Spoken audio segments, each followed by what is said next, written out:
An absolute bloodbath. Hello and welcome to the SBK Betting Podcast, Cheltenham Festival Day 4 special. I'm Tom Collins and Ross Miller is to my left. Now, Thursday at the festival was the day that the bookies needed.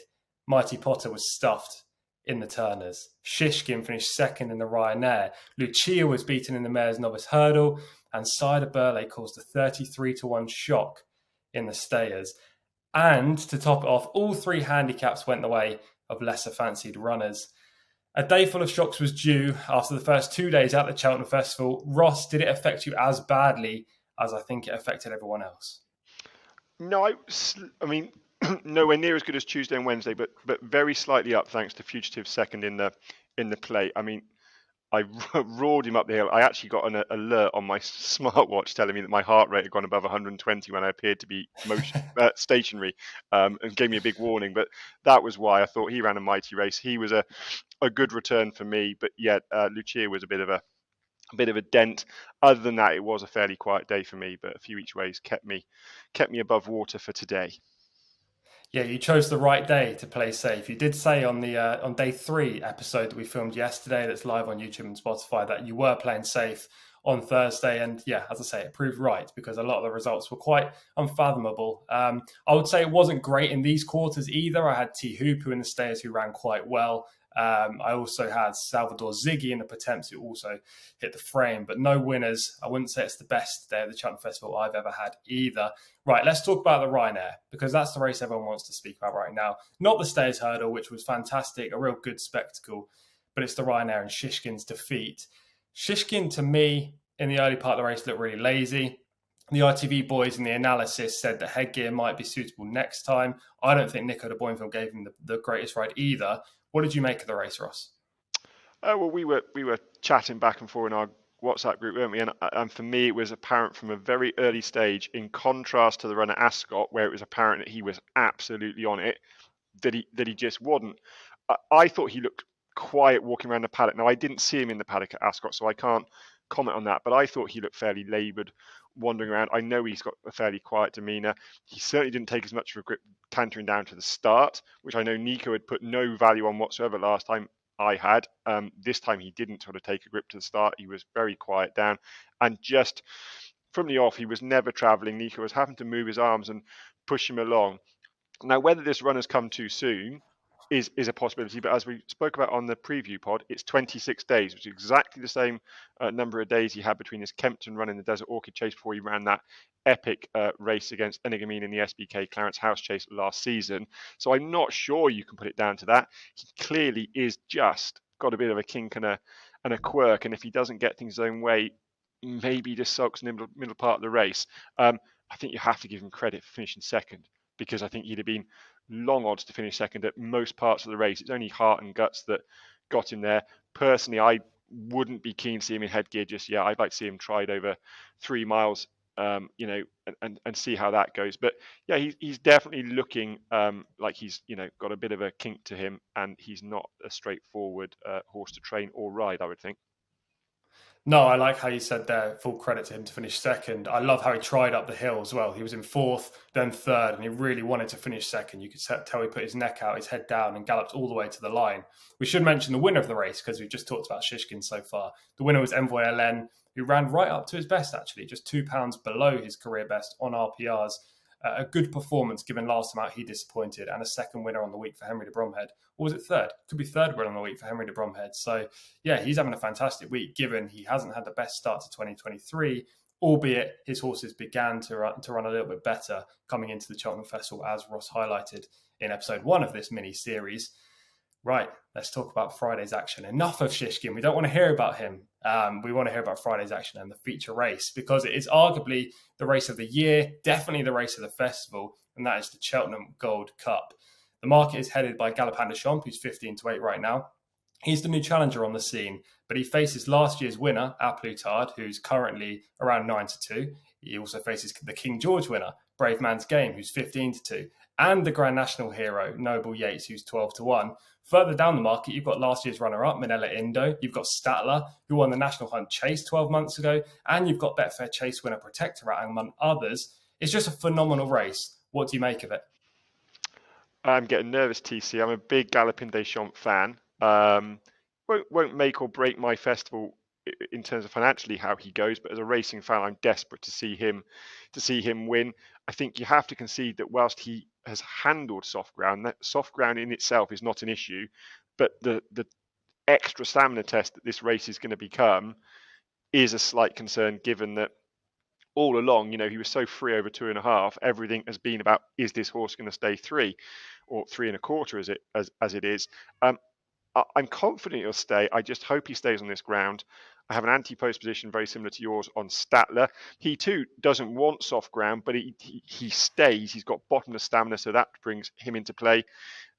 I'm not a fan of Protectorat, but I'd have to concede that soft ground is going to give him his ideal conditions. Henry de Bromhead's form means you've got to give a second look to A Plus Tard, but I think he was the quickest horse off a slow pace last year. I can't see that happening this year.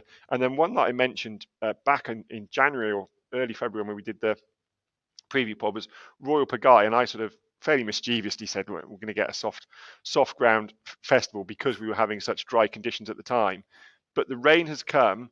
Venetia's horses have just sneaked to look a little bit better in patches this week. He's got his ground. He'll definitely stay. He's a 80, 100 to 1. I'll definitely be having a small bet on him. But from a spectacle, Galopin Des Champs is the one I want to win. I just got a bit of a concern about the ground for him now. Yeah, big price on Royal Pagaille. Interesting selection there. Galopin Des Champs is the horse that everyone's hoping will be the Constitution Hill, but over fences. Obviously, Constitution Hill will be over fences sooner rather than later, but he could be the real standout in this division. I use the word could because we don't know just yet. Last time out, he was very impressive, but this is the real test. He's a short price favourite, probably mainly due to hype as well as form. He'll have to live up to that. On form alone, I think he should be around 3 to 1. But you've got to factor in the buzz around Galopin Des Champs. Yes, it is Statler for me. I backed him 363 days ago, in fact, which is very uncharacteristic because I don't like anti-post punting, let alone a year in advance. Managed to sneak the 20s on Statler. He's currently around 9, 10 to 1. And I'm just going to stick with that position. Not going to go in again. Going to watch the race as a neutral, cheer for Statler, cheer for Galopin Des Champs, and just hope that we have a fantastic race to end out the 2023 Cheltenham Festival. Now, the other races on the card, the undercard, include the Grade 1 Triumph Hurdle. We've got the Grade 1 Albert Bartlett. The card ends with the Martin Pipe, the leading race for conditional riders. Ross, can you please give us your final nap and next best from the 2023 Cheltenham Festival? I've got 3 names written down in front of me, TC, and I haven't given Jay the names yet, so I can pick and choose. I'm gonna say Nap is Blood Destiny in the Triumph. I'm staggered that Paul Townend hasn't chosen him over the mare. I don't know when he would have had to have made that decision, but for me, he's the strongest stayer of Willie Mullins' horse. He's probably not the quickest, but the strongest stayer, and stamina wins the day in Triumph Hurdle. So I'm going to nap him, and then the next best. Let's go Corbett's Cross. Let's play it a bit safer. Go Corbett's Cross in the Albert Bartlett. Loves soft ground, showed bags of pace over 2 miles last time, stays all day. Emmett Mullins is an absolute genius, and I think he'll get the job done in the Albert Bartlett. Go on, give us the third horse as well. I know everyone will be wanting to know it. So if you've listened to the SBK pods, you'll have the name on the list anyway. It's a Rocco in the Martin Pipe. I think he's got a good chance, but next besting in a competitive handicap. I got away with it today with Fugitive. I wasn't keen to roll the dice again for a third day. Interesting, yeah. Iroko in the final race of the day. A race that's generally dominated by Ireland. I think they've won 7 of the last 8 editions, but Iroko could provide a winner for the home contingent for Oliver Greenall and Josh Guerrero. So your nap there was Blood Destiny, who's around 2 to 1 with SBK, and Corbett's Cross, I think, is currently 4 to 1 as well with SBK. Now, my nap and next best are coming in the same races, which is interesting. And the nap, the first time we've done it this week, and the first time we've done it in a long time, is Blood Destiny in the Triumph. I'm very much with you. Also surprised Paul Townend has chosen Lossiemouth. Phillies have a terrible record in the Triumph Hurdle. Just 2 wins since 2000, sorry.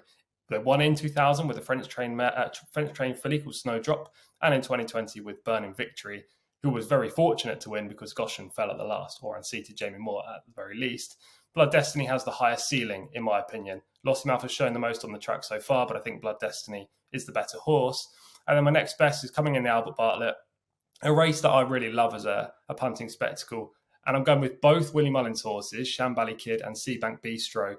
But for the purposes of the next best, I'll go for Shambally Kid. I think he's got slightly better claims in these conditions. He'll be well suited by the step up and trip.